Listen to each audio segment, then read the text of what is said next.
Bonjour, bienvenue à votre émission On aura tout vu. Et voici votre animatrice, Stéphanie Roberge-Dubé. Alors bonjour à tous et bienvenue à l'émission On aura tout vu. L'émission qui repousse les limites de notre imaginaire en nous faisant ressortir des érotismes hors du commun. En effet, le sujet du jour sera la formicophilie. Nous préférons vous avertir que les images qui suivent pourraient vous causer des malaises, des frissons. Et si c'est le cas, ne soyez pas gênés de changer de poste. Les recherchistes ont travaillé très fort pour trouver tout ce qu'il faut sur le sujet et ainsi créer un programme. Elles ont trouvé des articles scientifiques, des blogs et des sites internet officiels et non officiels. Mais c'est quoi ça, la formicophilie? Selon l'American Psychology Association, la formicophilie se définit comme un intérêt sexuel et plaisir dérivé des petits animaux, insectes ou escargots rampant sur le corps. Il existe plusieurs autres définitions sur des blogs ou des sites internet, comme par exemple que la formicophilie est un type de zoophilie où un individu tire l'excitation sexuelle ou le plaisir d'avoir des petits insectes rampants et grignotants sur ses organes génitaux. Certains articles scientifiques se concentrent plus sur les traitements de la formicophilie et associent cela à un trouble paraphilique. Il a donc été nécessaire d'aller vers les sites internet et les blogs afin de pouvoir avoir plus d'informations sur cette pratique. Il est important de mentionner que les images ont été choisies en fonction de ne pas trop choquer l'auditoire, mais qu'en réalité, la majorité des images comportaient des organes génitaux. Notre recension des sites, des blogs et des vidéos semble montrer une forte prévalence de personnes ayant un pénis. Après la pause, nous serons accompagnés d'une spécialiste en érotisme ainsi qu'une personne qui pratique l'érotisme de la formicophilie. À tout de suite! Bonjour Marie-France. Bonjour. Je me questionne, est-ce que la formicophilie c'est considéré comme une maladie? En fait, si on décortique l'origine du mot formicophilie, on a formica, qui est fourmi, et philia, qui est amour. Donc, tout dépendant de comment la personne a intégré l'érotisme, c'est possible que ça soit un sentiment d'affection pour les fourmis ou les petits insectes. Donc, conséquemment, non, à la base, c'est pas une maladie. D'accord. Ça peut devenir par contre problématique si ça cause de la détresse chez la personne, une altération du fonctionnement, ou si ça peut causer préjudice à une personne ou à soi-même. Donc là, on va parler de troubles paraphiliques selon le DSM-5. Ah, d'accord, c'est vraiment intéressant. Nos recherchistes ont cherché là, sur Internet et tout ça et ont trouvé des histoires en lien avec la formicophilie. J'aimerais ça vous les raconter et que vous puissiez nous faire ressortir des hypothèses par rapport à ça. Est-ce que c'est correct pour vous? Oui, ça va. Il faut juste mentionner qu'on peut parler d'hypothèses, il faut juste se rappeler que les personnes qui le vivent sont expertes de leur érotisme. Ah, parfait. Donc, la première situation, c'est un enfant qui est en pleine puberté, qui regarde à l'extérieur un popsicle qu'il a laissé dehors et il voit des fourmis aller sur le popsicle. Et là, il se demande comment ça serait que les fourmis soient sur son pénis. Et là, suite à ça, il développe la formicophilie. Donc, est-ce que vous pouvez m'en dire plus? Oui, en fait, je commencerai par dire que la puberté, c'est une étape charnière du développement sexuel. Et si les premières expériences sexuelles de l'enfant sont plaisantes avec ici les fourmis, ça se peut qu'il développe une focalisation. Et cette focalisation-là ou cette fétichisation-là pourrait, dépendamment de l'importance du fétiche dans sa vie érotique, créer des difficultés à avoir des relations intimes avec d'autres personnes. Ou trouver un partenaire qui voudrait pratiquer la même chose que lui. C'est seulement si ça devient souffrant qu'on détermine ces problématiques.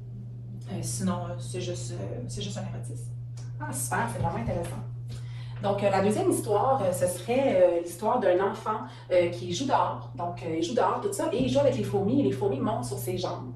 Et suite à ça, il y a une relation homosexuelle et son père le surprend pendant qu'il est en train d'avoir une relation homosexuelle. Et la réaction que le père a, c'est de le frapper. Et là, l'enfant a un traumatisme à cause de ça. Et suite à ça, il développe la pratique de la formicophilie. Donc, est-ce que tu peux m'en dire plus? C'est certain que cet événement-là est traumatisant pour le jeune qui vivait probablement une de ses premières expériences sexuelles. Puis là, son père lui envoie le message que la relation homosexuelle est mal.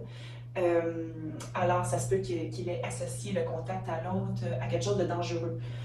Afin d'éviter de revivre ces émotions-là, ça se peut qu'il ait cherché ailleurs quelque chose qui lui apporte du plaisir. Là, c'est des insectes. Puis là, il va remplacer le contact humain par des insectes pour éviter l'anxiété d'être en relation avec l'autre. Tout en ayant des relations agréables et imprévisibles avec les insectes. Fait que ça serait plus un évitement de l'anxiété au niveau dysfonctionnel qui serait développé chez lui. Ah, c'est vraiment intéressant. Donc, on a entendu plusieurs choses. C'est vraiment intéressant tout ça. Et maintenant, on a Rose qui est avec nous, qui pratique l'érotisme de la fornicophilie. Bonjour, Rose. Bonjour. Bonjour. Donc, on a parlé de plusieurs sujets depuis le début de l'émission et on aimerait vraiment savoir, toi, comment tu fais ta pratique. Pour moi, ça a été vraiment différent. En fait, j'ai toujours senti qu'il me manquait quelque chose dans mes relations plus typiques avec des partenaires.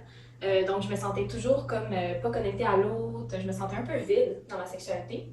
Donc, pour venir répondre à ce problème-là, je suis allée voir dans des sex parties, dans des donjons pour trouver peut-être quelque chose qui pourrait me plaire. Puis, effectivement, j'ai rencontré quelqu'un qui pratique la formicophilie, qui m'y a initiée. Puis, je suis tout de suite tombée en amour avec cet érotisme-là. En fait, pour moi, la sensation des insectes qui grimpent sur moi, ça me permet de me sentir complètement présente dans le moment. C'est quasiment comme de la pleine conscience même. Donc, pour moi, ça a comme vraiment répondu à tout ce que je cherchais. Puis en plus de ça, moi, je suis une amoureuse de la nature. Donc, pour moi, c'est comme si je fusionnais avec la nature, avec la terre.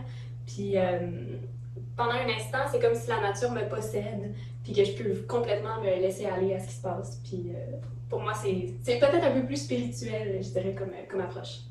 C'est vraiment intéressant tout ce que tu dis, Rose, vraiment.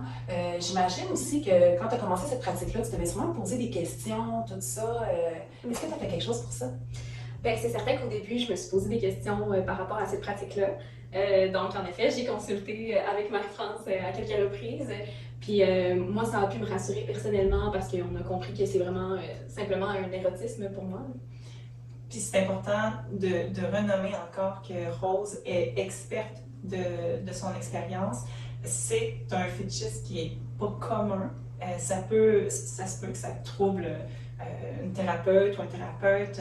C'est bien de respecter ses limites, mais c'est bien aussi d'aller chercher des connaissances. La formation continue, elle est très importante pour maintenir un lien thérapeutique.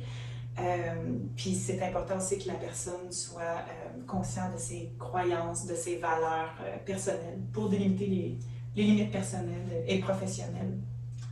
C'est Pour mieux vraiment s'adapter à l'autre. Oui, je comprends, parce que c'est sûr que ça ne doit pas être facile aussi, là, comme thérapeute, de devoir parler de ces érotismes-là, tout ça. Donc, je comprends que oui, probablement qu'il faut avoir une belle ouverture et la formation. Donc, c'est ce qui complète notre émission pour aujourd'hui. J'espère que vous en savez plus sur la formicophilie et on se dit à la semaine prochaine!